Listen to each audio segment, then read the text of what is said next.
Дали има нови партиски разрешувачи, партиски функционери?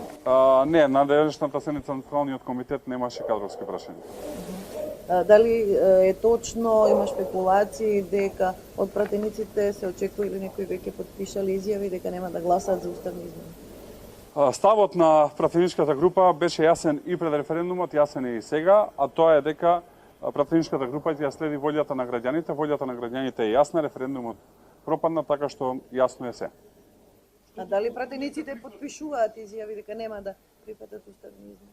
Во овој момент нема таква активност, но пратениците, односно целата пратеничка група е единствена дека не треба да подржи промена на уставот со цел промена на уставното име. Дали има разговори од страна на ЗАЕФ или некои пратеници од СДСМ со пратеници од ВМРО на оваа Јас тема? немам таква информација. Доколку има разговори, треба веројатно да се обратите до пратениците, до нас не стигнале таква информација.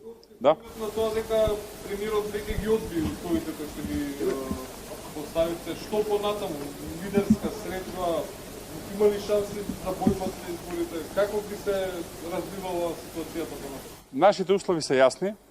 Јас кажав и вчера, ќе повторам и денес. Ние битката не ја водиме за власт, битката не ја водиме за избори, нити ја водиме за доаѓање на власт. ЗАЕФ порано или подоцна ќе си оди.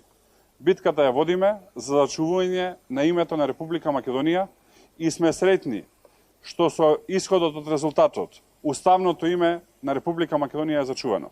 Се друго е второстепено и небитно.